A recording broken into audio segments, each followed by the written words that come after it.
निर्दलीय उम्मीदवार के दाव से कांग्रेस चौकन्नी। बीजेपी को निर्दलीय विधायकों से आस। राज्यसभा का दंगल, किसका होगा मंगल। नमस्कार, आप देख रहे हैं न्यूज 18 राजस्थान। आपके साथ मैं हूं अभिषेक। राजस्थान में राज्यसभा चुनाव का दंगल बड़ा दिलचस्प हो गया है। 10 जून को 4 सीटों के लिए मतदान होना है और आज नामांकन का आखिरी दिन है। भाजपा ने घनश्याम तिवाड़ी को मैदान में उतार कर सबको चौंका दिया। वहीं कांग्रेस ने 3 उम्मीदवारों को मैदान में उतारा है। भाजपा जहां एकजुटता दिखा रही है, वहीं कांग्रेस के उम्मीदवारों के नाम सामने आने के बाद पार्टी अपने विधायक हों या निर्दलीय, उनके बयानों से परेशान है। भाजपा लगातार दावा 2 सीटों के जीतने का कर रही थी और नामांकन के अंतिम दिन एक निर्दलीय प्रत्याशी के मैदान में उतरने से प्रदेश का सियासी पारा हाई हो गया और निर्दलीय प्रत्याशी को भाजपा ने समर्थन का भी ऐलान कर दिया, जिससे चौथी सीट का दंगल बहुत रोमांचक हो गया है। आज चर्चा इसी मुद्दे पर कि राज्यसभा के दंगल में किसका होगा मंगल।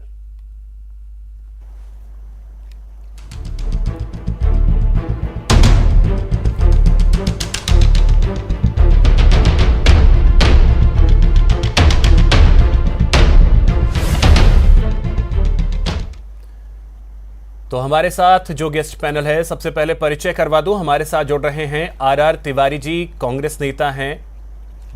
इसके अलावा सुरेश जैन साहब हमारे साथ हैं, राजनीतिक विश्लेषक हैं। और महेश शर्मा जी हमारे साथ जुड़ रहे हैं, वरिष्ठ पत्रकार हैं। सर, आप तीनों का बहुत बहुत स्वागत है न्यूज 18 राजस्थान पर। आर तिवारी जी, सबसे पहले आपके पास आ रहा हूं। सतीश पूनिया दावा कर रहे हैं कि 2 सीट जीतेंगे और निर्दलीय को समर्थन कर रहे हैं। कांग्रेस के लिए अब मान रहे हैं कि चुनौती है। अभिषेक, ये सतीश पूनिया वो ही है जिनके नेतृत्व में भारतीय जनता पार्टी के एक उम्मीदवार की विधानसभा के उपचुनाव में जमानत जब्त हुई। दूसरे विधानसभा के चुनाव में तीसरे नंबर पर इनका अधिकृत प्रत्याशी रहा। ये बयानवीर नेता है और मैंने राजस्थान की भूमि पर भारतीय जनता पार्टी का इससे कमजोर भारतीय जनता पार्टी का अध्यक्ष नहीं देखा। पूरे 3-3.5 साल में भारतीय जनता पार्टी ने राजस्थान के जननायक अशोक गहलोत की सरकार के खिलाफ कोई जन आंदोलन खड़ा करने की हैसियत ही नहीं रखी। केवल बयानों के आधार पर ये जो भी कुछ कहते उससे तो इनको अब तक सत्ता मिल जानी चाहिए थी और सतीश पूनिया जी को राजस्थान का मुख्यमंत्री बन जाना चाहिए था। सवाल ये है कि राजस्थान में जननायक अशोक गहलोत के नेतृत्व में जो 10 जून को 4 राज्यसभा के चुनाव की सीटें जो है उनमें हम 3 सीटें जीत करके जा रहे हैं।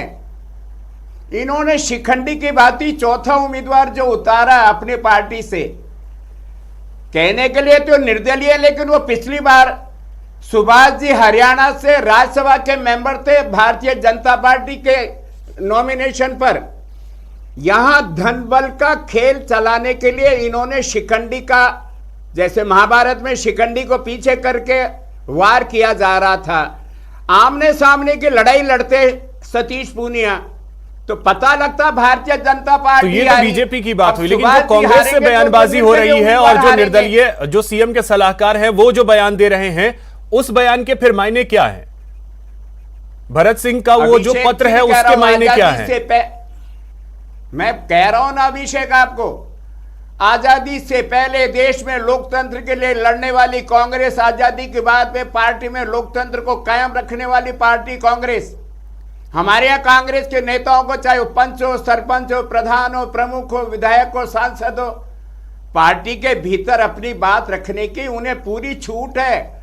यहाँ दादागिरी नहीं है कि हम उत्तराखंड में हारे हुए विधायक को जीते हुए विधायक की छाती पर मुख्यमंत्री बना देते हैं। यहां पर गुजरात को मुख्यमंत्री, उप मुख्यमंत्री सहित 27 मंत्रिमंडल के साथियों को हटा करके हम किसी को भी बना देते हैं। तो कांग्रेस के लिए तीसरी सीट चुनौती नहीं है कांग्रेस में। आर तिवारी जी, तीसरी सीट जो है वो चुनौती नहीं है। ये संयम लोढ़ा जी, भरत सिंह जी आज हमारे साथ में हैं, नॉमिनेशन में साथ थे। कांग्रेस का, निर्दलियों का, बसपा का, सीपीएम का, बीटीपी का हमारा साथ है, साथ था, साथ रहेगा। 10 जून का दिन फिर दिखाएगा कि भारतीय जनता पार्टी के बयानवीर नेता जो शिकंडी के भारतीय धन बल के नाम पर दूसरे उम्मीदवार को लड़ा करके कांग्रेस में सेंध लगाने की कोशिश कर रहे हैं, इनको मुंह की खानी पड़ेगी। ठीक है, चलिए आप भी पूरी तरीके से आश्वस्त हैं, वहीं बीजेपी भी पूरी तरीके से आश्वस्त दिख रही है। अब महेश जी, मैं आपसे एक चीज समझना चाहूंगा, जो फिलहाल की स्थिति है उसमें तो अब ऐसा लग रहा है कि वोटिंग तो होगी, और वोटिंग अगर होती है तो फिर चुनौती सबसे ज्यादा किसके लिए आप मान रहे हैं, बीजेपी के लिए या कांग्रेस के लिए, क्या लगता है?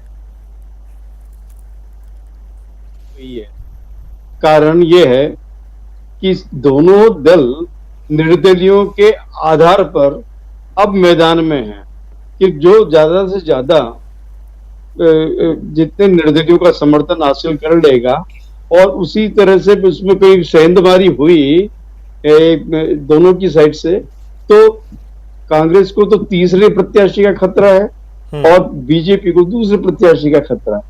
तो ऐसी सूरत में दावा सब यही लगा रहे हैं।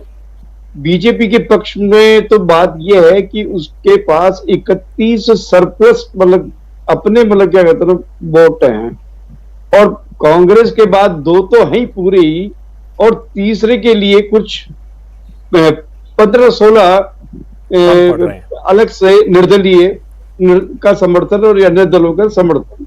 तो ये सारे दोनों पक्ष जो हैं इस तरह का जो जुगाड़ में है कि किसी तरह से हम निर्दलीय को साध लें और अपने पक्ष में ले आए, तो इससे हमारे पक्ष में बात हो जाएगी। बीजेपी को 3 लोगों की 3 वोटों की और आवश्यकता होगी, और इसके अलावा और बीजेपी इनके पास 123 का दावा कर रहे हैं कांग्रेस कि हमारे पास तीनों के तीनों जो है जो प्रत्याशी को 41 के हिसाब से इनको मिल जाएंगे वोट। तो कुल मिलाकर के ये जो पूरा, महेश जी अगर मैं रोल आपसे समझूं, आरएलपी का रोल कितना महत्वपूर्ण होता है, बीटीपी का रोल कितना महत्वपूर्ण होता है? देखिए जहां तक है एक जो सिद्धांत होता है कि जो प्रदेश में सत्तारूढ़ दल होता है, तो जो निर्दलीय और छोटे दल होते हैं जिनकी उनका ये निर्भर होता है कि उनको अभी 1.5 साल के अंदर विकास कार्य करवाने होते हैं। इन विकास कार्यों के लिए जरूरी है कि वो सत्ता पक्ष की ओर से, तो क्या हनुमान बेनीवाल कांग्रेस के साथ जाएंगे?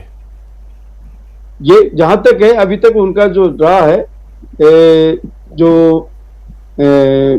एक गुट विशेष के विरोध में रहे हैं और बोलते आ रहे हैं। अब वो क्या करते हैं वो समय ये निर्भर करेगा परिणामों के बाद में। और वहीं बीटीपी के दोनों विधायक जो हैं, बीटीपी की भी नाराजगी जो है वो आ रही थी सामने। वो बीपीटी की जो है नाराजगी वो आदिवासी कैंडिडेट की मांग कर रहे थे, लेकिन हो सकता है कि वो अगर यहाँ रिजिड नहीं रहे और अपने क्षेत्र के विकास को प्राथमिकता देंगे, तो वो निश्चित रूप से उनके जो भाजपा के अनुमान को वो कैंडिडेट को लेकर के ही तो बहुत सारी चर्चा है, क्योंकि जो बाहरी कैंडिडेट की बात खूब हो रही है कि बाहर से क्यों लाया गया है। आता हूं फिर से आपके पास महेश जी, हमारे साथ बीजेपी से भी जोगेश्वर गर्ग जी जुड़ गए हैं। जोगेश्वर जी बहुत स्वागत है आपका न्यूज 18 राजस्थान पर। धन्यवाद, नमस्कार। जोगेश्वर जी, आप दो की जीत का तो दावा कर रहे हैं, कांग्रेस भी, आर तिवारी जी हमारे साथ जुड़े हुए हैं, वो भी 3 की जीत का दावा कर रहे हैं। आपके आधार क्या हैं? क्योंकि लगभग 11 वोटों की जरूरत और पड़ेगी आपको। जी देखिए, अब आधार तो टीवी चैनल पे बताने के लिए नहीं होता है, तो है तब हमने कैंडिडेट खड़ा किया है। और ये जो आर तिवारी जी भी बोल रहे थे, मैं सुन रहा था, तो इनकी आवाज में दावा तो बड़ा कर रहे हैं, लेकिन इनकी आवाज में जो एक झुंझलाहट सी जो खींच नजर आ रही है ना, उससे लगता है कहीं न कहीं अंदर इनके कमजोरी है। और देखिए, हमको 41 हमको चाहिए घनश्याम जी के लिए, 71 है, हम 30 तो हमारे अपने खुद के हैं, 11 और चाहिए। तो आरएलपी हमारे साथ अब तक हमारी ट्रेनिंग ठीक रही है उनके साथ, मुझे उम्मीद है वो भी हमारे साथ रहेंगे। बीटीपी से भी हमको उम्मीद है, ट्राइबल कैंडिडेट कांग्रेस ने नहीं दिया है, ट्राइब्स से देना चाहिए था इनको, मेवाड़ से। ऐसी डिमांड थी कांग्रेस के अंदर भी और बाहर भी, लेकिन उन्होंने नहीं दिया है, तो उसका रिएक्शन भयंकर है पूरे मेवाड़ में, तो वो हमको लाभ मिलेगा। और उसके अलावा भी निर्दलीयों में 13 निर्दलीय है, कुछ सारे के सारे, कोई जरूरी नहीं कि कांग्रेस के साथ जाएं, और कांग्रेस के अंदर भी तो खलबली है, इतना आसान नहीं है जितना आर तिवारी जी बोल रहे हैं। अरे वसुंधरा राजे जी को संभाल के रखना जोगेश्वर गर्ग जी। वसुंधरा राजे जी को आप नाराज करके भारतीय जनता पार्टी को राजस्थान में कैसे चलाओगे? चल रही है, घनश्याम और आगे तिवारी भी चलेगी। जिसने आपकी पार्टी के खिलाफ 200 विधानसभा के चुनाव लड़वाए, घनश्याम तिवारी जिनकी वर्तमान में सांगानेर में जनता ने जमानत जब्त करवाई, तिवारी का फॉर्म भरवाने गई है। अरे पार्टी डिफरेंस की बात करने वाले जोगेश्वर गर्ग जी, आपको कोई दूसरा चेहरा नजर नहीं आया? चार चरित्र चेहरे वाली पार्टी को आप घनश्याम तिवारी के अलावा कोई, आपसे भरत सिंह जी नहीं संभल रहे, आप वसुंधरा जी की चिंता कर रहे हो। केवल वसुंधरा राजे के खिलाफ किरोड़ीलाल मीणा और घनश्याम तिवारी का कद इसलिए आप तिवारी जी कर रहे हो और जोगेश्वर जी, ठीक है, आप वसुंधरा जी का कद नीचा करना चाहते हो। आप संभाल के रखना वसुंधरा राजे जी और उनके समर्थकों को। ठीक है आर तिवारी जी, जोगेश्वर जी, ठीक है, ठीक है, आता हूं फिर से। सुरेश जी, अब एक चीज मैं आपसे जरा सा समझना चाहूंगा, जो वर्तमान स्थिति बनी है उसे आप किस तरीके से देखते हैं? एक तरफ अगर देखा जाए तो कांग्रेस को भी करीब 15 वोटों की जरूरत पड़ेगी, वहीं बीजेपी को 11 वोटों की जरूरत पड़ती हुई दिख रही है। किस तरीके से इसे देख रहे हैं, निर्दलीय के भरोसे दोनों पार्टियां? इस संबंध में पहले अपन को चुनाव प्रक्रिया की कानूनी स्थिति को देखना होगा जी। राज्यसभा के चुनाव ओपन वोट प्रणाली से होते हैं, अर्थात अगर आप किसी पार्टी के मेंबर हैं तो आपको पार्टी के प्रतिनिधि को अपना वोट दिखाना होता है कि उसको वोट, आपने वोट किसको दिया है, जिसको पार्टी ने कहा उसको दिया है या अन्य को दिया है। लेकिन निर्दलीय सदस्यों के लिए ऐसी कोई भी प्रतिबंध नहीं है, वो उनका वोट गोपनीय होता है, और यदि निर्दलीय सदस्य जिस पार्टी का वो समर्थन कर रहा है उसके प्रतिनिधि को अपना वोट दिखा देता है तो उसका वोट चुनाव अधिकारी निरस्त कर देगा। इसलिए निर्दलीयों के वोट गोपनीय रूप से डाले जाएंगे, और जहां गोपनीय रूप से वोट डाले जाएंगे वह निर्दलीय किस तरह, किस जगह, किसको वोट देंगे, क्या जिसका समर्थन कर रहे हैं उसको देंगे या पाला बदलेंगे, यही इस पूरे चुनाव का सबसे रोमांचक पहलू है। और इसी पहलू पर जहाँ तक मैं समझ रहा हूँ बीजेपी ने एक निर्दलीय उम्मीदवार को समर्थन दिया है, और ये देखना बहुत रोचक होगा कि वो निर्दलीय किसको वोट देते हैं। मेरा जो अनुमान है, मुझे लगता है कि शायद ये पहली वरीयता में फैसला चौथी सीट का नहीं हो पाएगा और दूसरी वरीयता तक जाएगा, लेकिन बीजेपी कभी नहीं चाहेगी कि दूसरी वरीयता के वोट काउंट किए जाएं, क्योंकि दूसरी वरीयता के वोट काउंट होने पर निश्चित रूप से कांग्रेस का ही तीसरा उम्मीदवार जीत जाएगा। इसलिए पहली वरीयता में वो कितने लोगों को तोड़ पाते हैं। जहाँ तक हनुमान बेनीवाल की पार्टी की बात है, मुझे नहीं लगता कि वो कांग्रेस को समर्थन देंगे। हो सकता है वो बीजेपी को समर्थन ना दें और चुनाव में ही हिस्सा न लें।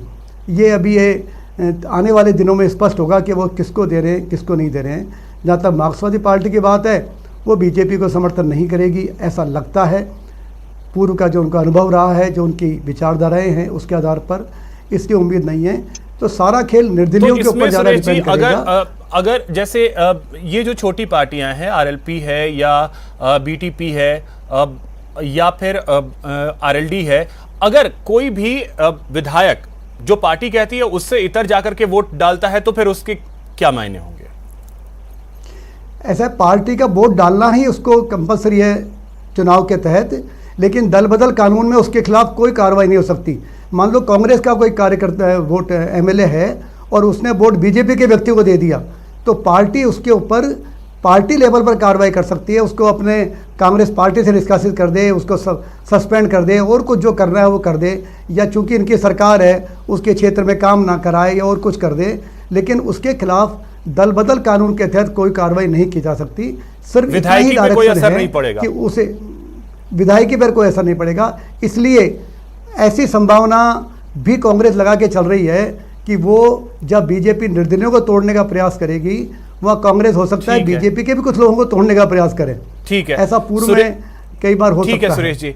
अब जोगेश्वर जी, जिस तरीके से गणित अभी सुरेश जी ने बताया, उसको देखते हुए मुश्किलें तो हैं बीजेपी के भी सामने, क्योंकि ज्यादातर निर्दलीय जो हैं, प्रतिक्रियाएं कुछ लोगों की भी आई। कल गौर साहब भी कह रहे थे कि हम अशोक गहलोत के साथ थे, उन्हीं के साथ रहेंगे और सभी निर्दलीय उन्हीं के साथ हैं, ये इस तरीके की प्रतिक्रिया भी आई। तो किस आधार पे, और सीधा सा मैं यही पूछूंगा कि क्या वाकई में खेला होबे तैयारी आप लोगों ने कर रखी है? देखिए, मेरा ये कहना है कि पहली बात तो यह है कि हमारे पास खोने के लिए कुछ नहीं है। सीधा सीधा गणित ये सामने पड़ा है कि 3 उनके आ रहे हैं, 1 हमारे आ रहे हैं, ठीक है। लेकिन हम दूसरे की कोशिश कर रहे हैं। तो उसमें जो कैंडिडेट आया है वो अपने आप में एक इंस्टीट्यूशन है, एक बड़ा नाम है। सुभाष चंद्रा जी कोई मामूली छोटी मोटी हस्ती नहीं है, और वो निर्दलीय है। आपके जो निर्दलीय जीते हुए उनमें से कई सारे कांग्रेस पृष्ठभूमि के हैं, कई सारे क्या ज्यादातर उधर के ही हैं, और इसलिए उनको बीजेपी को वोट देने में तकलीफ हो सकती थी। लेकिन सुभाष चंद्रा जी निर्दलीय कैंडिडेट है और सुभाष चंद्रा जी बीजेपी कैडर से भी नहीं है, तो वो उनके लिए उनकी सहानुभूति हो जाए तो कोई आश्चर्य नहीं है। संभावनाएं पूरी है, उम्मीद पूरी है। तो इस तरह से सुभाष चंद्रा जी का अपना व्यक्तित्व काम करेगा। दूसरी बात यह है कि कांग्रेस के जो खिलाफ बड़ा जो माहौल सारे विधायकों में है, निर्दलीयों में भी और कांग्रेस के अपने विधायकों में, तीनों कैंडिडेट राजस्थान की धरती से जुड़े हुए नहीं हैं। सुभाष चंद्रा जी राजस्थान के हैं, फतेहपुर के रहने वाले हैं, झुंझुनू जिले के मूल निवासी, और राज्यसभा में पहले भी रहे हैं और वहां रहते हुए भी राजस्थान के लिए उन्होंने काम किया है। तो उनसे उम्मीदें जगती है कि वो राजस्थान का प्रतिनिधित्व करेंगे वहां, तो निश्चित रूप से राजस्थान के लिए ज्यादा अच्छा कुछ कर पाएंगे। तो ये सारी बातें हैं जो तिवारी जी, अब एक कैंडिडेट को लेकर के ये सवाल जिस तरीके से सामने आए, जैसे ही तीनों प्रत्याशियों के नाम सामने आए, बाहरी को लेकर के बहुत ज्यादा शोर होने लगा। इससे कैसे निपटिएगा? अभिषेक, ये कोई विधानसभा का चुनाव या लोकसभा का चुनाव नहीं। संविधान में उच्च सदन और निम्न सदन का संविधान निर्माताओं ने जो गठन का जो अपना एक निर्णय लिया, उसमें यह था कि उच्च सदन में उन आदमियों को भेजना चाहिए जो देश के लिए अपना कोई योगदान दे सके। वो किसी राज्य विशेष की राजनीति में दिलचस्पी नहीं रखता हो। वो राजस्थान ने 3 जो उम्मीदवार बनाए, वो तीनों एक आर तिवारी जी तो वही पूछ रहे हैं वो लोग कि क्या राजस्थान में कोई ऐसा नेता नहीं था जो देश के लिए काम कर सके? अरे मुकुल वासनिक देश का दलित चेहरा है, हमारे सुरजेवाला राजस्थान से नहीं, देश का जाट चेहरा है।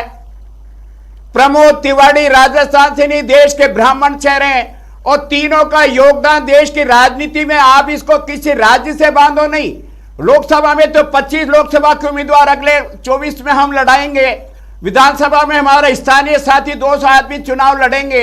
देश में आज विचारधाराओं को लेकर के जो गलतफहमी है, आज देश में किस विचारधारा का बोलबाला है, उस विचारधारा से लड़ने की जरूरत है। अभिषेक, तो यानी भारतीय जनता पार्टी की जो एक बाहरी कैंडिडेट का विचारधारा, जो मुद्दा उससे है वो हमारे कोई मुद्दा राष्ट्रीय नहीं है। नेताओं को हमने राजस्थान की धरती से उतारा।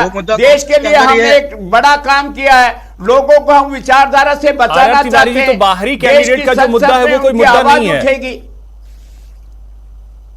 बाहरी कैंडिडेट जिसको लेकर के संयम लोढ़ा ने लिखा, सीएम के सलाहकार हैं, उन्होंने जो लिखा, बाहरी कैंडिडेट का मुद्दा कोई मुद्दा नहीं। मैं कह चुका हूं, कांग्रेस में लोकतंत्र है, अपनी बात करने का अधिकार पंच, सरपंच, प्रधान, प्रमुख, विधायक, सांसद को है। लेकिन जब वोटिंग का दिन आएगा, फैसले का दिन आएगा, सोनिया गांधी की राष्ट्रीय कांग्रेस के उम्मीदवारों को, संयम लोढ़ा जी, भरत सिंह जी और तमाम निर्दलीय बीटीपी के, ये सारे के सारे सीपीएम सीपीआई के तो वोट, इस चीज का भी हमारे इंतजार रहेगा। 124 वोट है, हमें डरने की जरूरत नहीं है। अब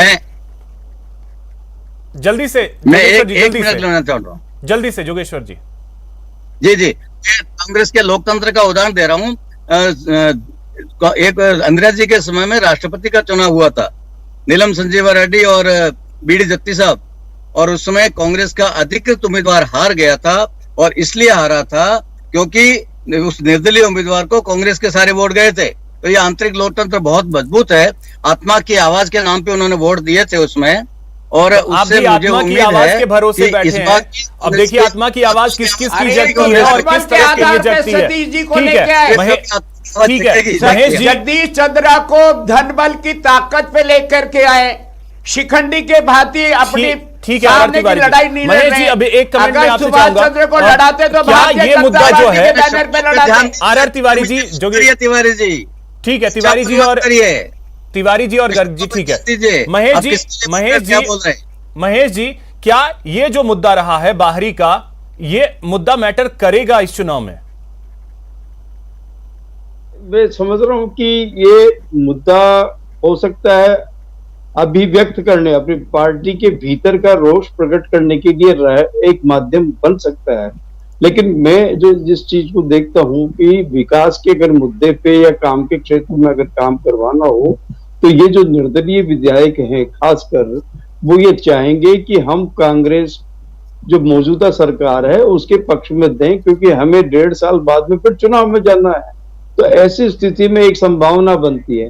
लेकिन सुभाष चंद्र जी जैसा दावा कर रहे हैं कि मेरे कांग्रेस में भी अच्छे मित्र हैं, उस अच्छे मित्र जो हैं उसकी जो व्याख्या में दें तो उनका हर दल में अच्छे मित्र हैं। अब वो अच्छे मित्र अगर उनको सपोर्ट कर जाते हैं, और ये निर्दलीय जो इनका गुप्त मतदान होता है और जिस सेकंड प्रायोरिटी वगैरह ये जो जिस तरह से होती है, तो उसमें ये खेल जो बड़ा मतलब क्या आकर्षक हो गया है, देखने की है कि बड़ा दिलचस्प ये हो गया है क्योंकि एक निर्दलीय को समर्थन बीजेपी कर रही है, भरोसा भी निर्दलीय से ही है कि निर्दलीय विधायक समर्थन करेंगे। देखना अहम होगा कि समर्थन निर्दलीय किसका करते हैं और किसके दावों में कितना दम है, वक्त बताएगा। वक्त इतना ही है मेरे पास। बहुत शुक्रिया आप सभी का हमारे साथ जुड़ने के लिए और इस चर्चा में शामिल होने के लिए। फिलहाल इतना ही, नमस्कार।